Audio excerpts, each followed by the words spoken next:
நேர்மையாக சொல்லுங்கள். இந்த நாட்களில் உலகம் மிகவும் குழப்பமாக இருக்கிறது என்று நினைக்கவில்லையா? செய்திகளை ஆன் செய்தால் மோசமான செய்திகளை கேட்கின்றன. மக்கள் பொறுப்பற்றவர்களாக தோன்றுகிறார்கள். வீட்டில், பணியிடத்தில் மற்றும் நம் சமூகம் முழுவதிலும் ஏன் இவ்வளவு கடினமாக இருக்கிறது என்று எப்போதாவது யோசித்திருக்கிறீர்களா?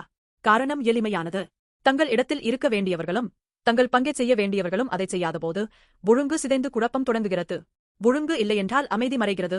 யாரும் பொறுப்பேற்காதபோது சமூகம் தள்ளாடுகிறது. அமைதி தானாக வருவதில்லை. ஒருவர் தன்னிடத்தில் உறுதியாக நின்று பொறுப்பேற்றால் மட்டுமே அது வரும். சாலமோன் மன்னர் காலத்தில் ஒரு கதை உண்டு. நாட்டை அமைதியாக ஆள்வதற்காக அவர் 12 மண்டல ஆளுநர்களை நியமித்தார். ஒவ்வொருவருக்கும் தனிப்பட்ட பொறுப்பு மண்டலம் இருந்தது. மேலும் அவர்கள் மாறி மாறி மன்னரின் மேசையை பரிமாறினர். 1 இராஜாக்கள் 4. ஒவ்வொருவரும் தங்கள் பங்கை செய்து தங்கள் இடத்தில் இருந்ததால் முழு நாடும் ஸ்திரமாக இருந்தது.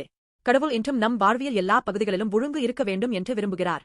அந்த ஒழுங்கை நிறுவுவதற்காக அவர் உங்களையும் என்னையும் அழைக்கிறார். நாம் அனைவரும் நியமிக்கப்பட்டவர்கள். நாம் நம் இடத்தை பொறுப்புடன் காக்கும் போதும் நம் பங்கை செய்யும் போதும் கடவுள் அந்த இடத்தின் மூலம் ஒழுங்கை மீட்டெடுத்து அமைதியை தருகிறார்.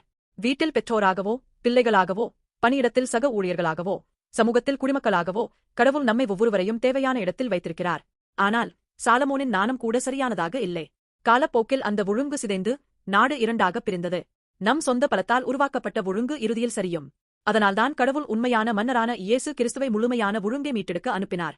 இயேசு குழப்பமும் பாவமும் நிறைந்த இந்த உலகத்திற்கு வந்து நாம் உடைத்த ஒழுங்கை தாங்கினார். தம் சிலுவையில் பலியாகி கடவுளின் ராசியத்தை மீண்டும் கட்டினார்.